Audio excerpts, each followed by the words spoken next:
Halo, apa kabar Anda semua? Semoga selalu dalam keadaan sehat walafiat, tetap semangat. Kita ketemu lagi di penghujung tahun ini dan juga sebagian dari Anda sekarang sedang menikmati liburan ya. Tapi masih juga ada yang kerja dan saya akan kembali mengajak Anda untuk bincang dengan Bung Rocky. Bung Rocky, ini rupanya kita selama ini fokus kita hanya pada pilpres ya. Bung Rocky itu berarti capres, elektabilitas dan sebagainya.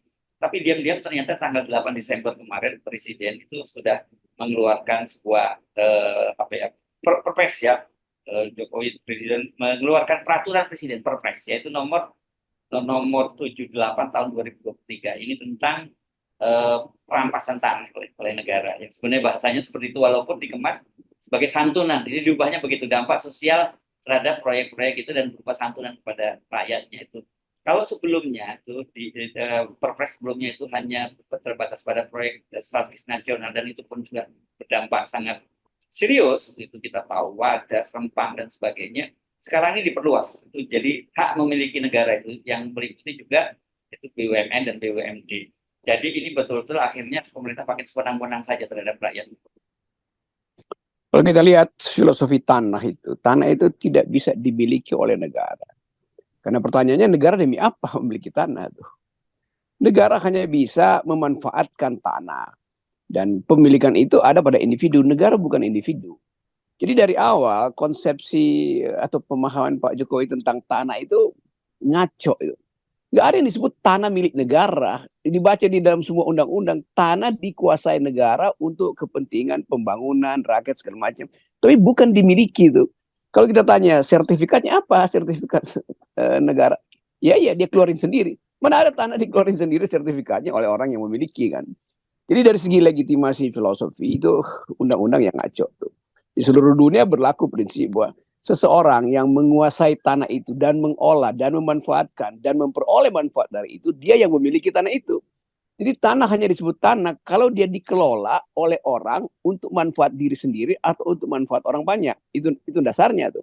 Dan negara harus melindungi orang yang sedang menguasai tanah itu karena dia kerjakan. Justru terbalik-balik. Jadi negara harus melindungi orang yang sedang memiliki tanah atau sedang mengerjakan tanah itu. Entah dia hak milik, hak garap segala macam. Tapi negara sekarang mengambil alih hak itu. Lalu orang itu yang mesti minta izin pada negara. Kan nggak mungkin di dalam pengertian dasar bahwa negara itu datang untuk menguasai tanah. Di dalam sejarah peradaban, tanah dimiliki oleh orang. Lalu orang membentuk negara. Maka negara kemudian melindungi orang yang memiliki tanah itu. Jadi benar-benar ini bodoh itu. Bukan bodoh sih, dungu. Nah kita mau lihat di belakang itu. Di belakang kekacauan konsepsional itu ada ambisi. Yaitu untuk merampas tanah demi kepentingan kapital. Jadi sekali lagi kita mau lihat bagaimana negara merampas hak rakyat dan diserahkan pada pemilik modal. Itu aja yang terjadi sebetulnya. Intinya itu. Jadi eksploitasi. Ya, dan kalau kita tahu kan soal pemilikan tanah itu jauh sebelum negara ini ada, itu kepemilikan tanah itu sudah ada, dan terutama juga pada kerajaan-kerajaan dan sebagainya dan masyarakat adat pada waktu itu kan gitu. Ya itu dasarnya kenapa tanah itu tidak ada hak negara untuk memiliki tanah tuh. Bahkan negara mesti menjamin tanah yang sudah dimiliki itu. Jadi dasar itu kan nggak ada pada Jokowi karena Jokowi memang nggak ngerti, dia bukan sekedar dia nggak ngerti, dia memang nggak punya pengetahuan tentang hubungan antara manusia dengan tanahnya itu tuh. Tanah itu bernilai tambah oleh tangan manusia yang disebut work, kerja itu. Dan kerja itu yang menyebabkan tanah itu berpindah menjadi hak si pekerja itu. Dan Jokowi datang ke Rempang itu kira-kira 3.000 tahun sebelum tanah itu dikuasai oleh masyarakat adat. Jadi Jokowi itu pendatang di Rempang. Masa dia yang nentuin santunan buat Rempang saya mau ambil tuh. Ini kurang ajar kan? Pendatang mengambil tanah orang lain lalu tinggal dia tentuin. Nah, kalau begitu kamu cuma berhak atas 50 juta rupiah yang ini. Itu betul-betul penghinaan terhadap hak atas tanah dan penghinaan terhadap peradaban. Ya. Dan bahasanya itu dampak sosial terhadap proyek-proyek nasional itu, dan kemudian santunan disebutkannya. Kalau santunan itu kan artinya sesuka yang memberikan santunan dong, seikhlasnya memberi santunan gitu. Ya dampak sosial yang disebabkan oleh kedunguan dan kekurangan ajaran negara. Nah, kekurang ajaran itu nanti dia ganti dengan sejumlah uang atau sejumlah meter persegi rumah di relokasi segala macam kan. Jadi dari awal ada kebengisan pemerintah. Ini Pak Jokowi ini betul-betul bengis. dia berupaya untuk mengidolakan Cina yang punya prinsip yang sama. Di Cina itu nggak ada tanah yang dikuasai oleh individu, semua itu milik negara tuh. Dan kalau negara mau dalam 2 menit itu mesti dihancurkan. Itu boleh di rejim yang otoriter, tapi kelihatannya Jokowi suka memanfaatkan contoh-contoh dari Cina yang sifatnya otoriter tuh. Jadi kita tetap menganggap ini Jokowi nggak paham demokrasi, dan semua orang yang akhirnya mengomeli oposisi, loh Jokowi lagi bikin demokrasi, loh ini merampas tanah orang, itu betul-betul hak yang paling bodoh dari seorang presiden adalah merampas hak tanah yang bukan punya dia, dan dengan alasan untuk pembangunan. Ya pembangunan itu mesti minta izin pada yang punya tanah. Jadi nggak bisa negara itu seolah-olah menguasai seluruh harkat hidup orang banyak. Dia mesti melayani harkat hidup orang banyak tuh. Tanah itulah kepentingan eksistensial seseorang, bukan sekedar kepentingan kapital, tapi tanah itu melekat pada tanah adalah prinsip hidup bersama, itu dasarnya tuh. Dan bau tanah itu bagi si petani, bagi si tukang kebun, itu jauh lebih wangi dari bau kekuasaan istana. Ya, ya. Saya sebenarnya agak ragu ya kalau Pak Jokowi tidak paham soal begini, kan bagaimanapun satu, masyarakat kita agraris, Pak. Kemudian bagi orang Jawa, ya, itu ada filosofi yang saya kira itu sangat terkenal soal pemilikan tanah ini yang saya disebut sebagai sadumuk batuk senyari bumi. Itu jadi artinya senyari bumi itu sama dengan kehormatan, kan batuk itu kan kehormatan di sana dan dibelani sampai mati. Jadi betul-betul kalau yang itu terjadi, makanya kita tidak heran terjadi seperti Wadas, terjadi tempat-tempat lain Kendeng dan sebagainya, karena keterikatan mereka terhadap tanah itu luar biasa dan itu merupakan bagian dari kehormatan buat mereka itu. Rakyat Jawa paham itu, tapi Raja Jawa nggak paham. Kan Jokowi menganggap bahwa apa sih filosofi itu tuh? Kalau dia perlukan itu sesuatu yang bahkan di tetangga dia bisa rampas saja kan. Jadi kita lihat bagaimana Jokowi menganggap dirinya raja, lalu dia mendeklarasikan bahwa semua tanah rakyat itu adalah punya saya tuh. Nanti orang yang perlu saya kasih, kalau saya mau ambil lagi suka-suka saya tuh. Jadi pengertian dasar itu, bahkan wisdom Jawa, lokal wisdom yang ada dalam semangat kita untuk menghargai tanah itu, bahwa kita itu menyatu dengan tanah, itu diputuskan oleh ambisi Jokowi untuk menghidupkan ekonomi yang dasarnya pertumbuhan, dasarnya adalah kapitalisme, akumulasi kapital, dan semua itu kan menunjukkan bahwa Jokowi membuat bangsa ini menjadi market society. Padahal sebetulnya di dalam filosofi kita bernegara boleh aja ada market ekonomi untuk mengatur efisiensi. Tapi ekonomi pasar itu nggak boleh berubah menjadi ekonomi masyarakat itu. Jadi semua problem dimonetisasi. Tinggal ditunjuk pohon manggamu harga berapa. Lo pohon mangga itu bagian dari kehidupan yang ditanam oleh kakek neneknya tuh. Pohon durianmu harga berapa? 100 buah kita bayar tuh. Lo pohon durian itu ditanam 30 tahun untuk anak cucu orang Rempang. Jadi hal-hal semacam itu kan nggak dipahami kan oleh orang yang nggak punya kapasitas berpikir. Ya, ini kelihatannya sudah makin jelas ya, terutama pasti korban yang pertama akan jatuh ini Rempang, karena sekarang ini sudah langsung Kepala Otorita Batam dan sekaligus Wali Kota Batam langsung melakukan penyuluhan berupa sosialisasi. Saya kira ini sebenarnya bukan semacam sosialisasi, ini lebih kalau lihat bunyi-bunyi pasal dalam Perpres itu kan semacam mereka mengumumkan saja, ini loh saya punya kewenangan seperti ini, dan kalau kalian tidak nurut ya kalian tinggal bisa digusur karena kami sudah ada legal formal yang kuat, yakni Perpres. Nah, lagi-lagi itu legal formal pendekatan dari pemerintahan kita itu yang diandalkan. Ya, itu bahkan lebih bengis dari Belanda. Belanda pakai prinsip kulturstelsel, yaitu tanah rakyat dipaksa untuk nanam satu jenis suruh nanam cengkeh, nanam kopi, tapi dia masih nyuruh nanam. Jadi dia kerja paksa ada, tapi ini kerja rampas. Kan kulturstelsel artinya pemerintah Belanda itu mewajibkan tanaman di tanah penduduk. Ini tanahnya yang dirampas oleh Jokowi, kan lebih bengis sebetulnya kan. Dan itu yang kita ingat, bahwa ada seseorang yang di ujung masa kekuasaannya harusnya menjadi negarawan, harusnya berupaya untuk menjadi pertapa itu sabda panditoratu, tapi terakhir kekuasaannya dia makin menjadi otoritarianismenya kan.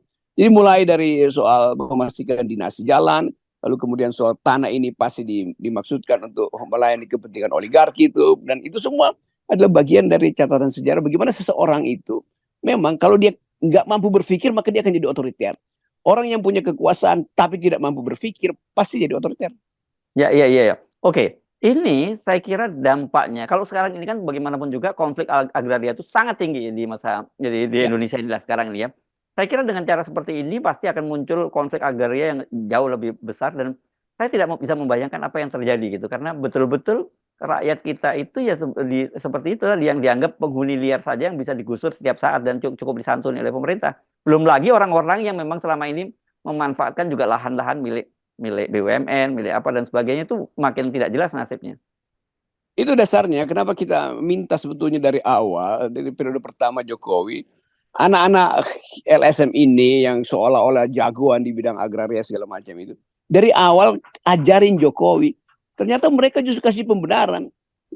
Tokoh-tokoh hak apa namanya, pejuang hak tanah, anak-anak antropologi, anak-anak walki, anak segala macam itu yang direkrut ke istana, itu justru jadi pembenar akademis, pembenar teoritis, pembenar ideologis terhadap perampasan tanah itu kan. Semua tanah yang dirampas Jokowi itu di dalamnya ada semacam sumbangan dari tokoh-tokoh yang menganggap diri sebagai pejuang tanah itu tuh, karena direkrut oleh Jokowi lalu dikasih jabatan komisaris, lalu mereka benar-benarkan itu kan. Jadi ini yang kita anggap bagaimana intelektual mau dengan jijik itu melayani rejim yang bobrok. Ya, ya, ya. Oke. Dan kelihatan sekali kalau sekarang itu, saya kira gini, orang kan sering menyamakan dengan Orde Baru gitu. Tapi kita melihat bahwa Orde Baru itu memang melakukan hal yang sama juga, tetapi orientasinya berbeda dan juga dia punya perencanaan yang jelas begitu ya. Kalau ini saya kira kepentingannya justru benar-benar kepentingan pemilik modal di belakangnya. Jelas itu dikendalikan oleh kapital. Dan yang saya terangkan tadi adalah tokoh-tokoh LSM yang bergerombol di istana itu justru membenarkan. Padahal kita yang di luar dari awal tahu bahwa mereka tokoh-tokoh LSM ini yang ngerti soal perampasan tanah ini harusnya mencegah itu kan. Untung masih ada kayak ya Walki masih tajam berpikirnya tuh. Tetapi banyak juga aktivis-aktivis mantan-mantan aktivis Walki atau LSM apa itu ada di dalam kekuasaan kan, itu soalnya kan. Walaupun yang di luar tetap kasih sinyal, tapi yang di dalam nggak mau dengar yang dari padahal ada semacam perjanjian dulu waktu kita dorong, oke, kalian LSM masuk ke istana, masuk ke KSP, rubah cara berpikir itu. Mereka mestinya dengar perintah dari luar karena mereka dikirim dari luar masuk ke dalam itu. Sekarang mereka justru bikin kelompok di dalam untuk menghalangi kritik dari luar. Itu dungu namanya kan. Jadi bagaimana kita bayangkan seseorang yang kita kirim, kita kasih license untuk mengajar di istana, justru tenggelam dan cari suaka di istana karena langsung dapat komisaris. Ya, ya. Saya kira sebenarnya ini ya dengan terbitnya Perpres ini, saya kira kan ini hanya bisa dibatalkan juga dengan Perpres juga ya, dan tentu juga bisa diajukan judicial review. Tapi ya kita nggak bisa terlalu berharap banyak dari Mahkamah Konstitusi. Yang paling mudah menjalankannya itu ya jangan sampai rezim ini diberi mandat untuk melanjutkan kekuasaannya karena kita sudah bisa membayangkan bahwa ini salah satu wujud bahwa rezim berlanjut dari Jokowi itu akan juga akan lebih bengis karena peralatan-peralatan kebengisan terhadap rakyat itu sudah disiapkan dari sekarang.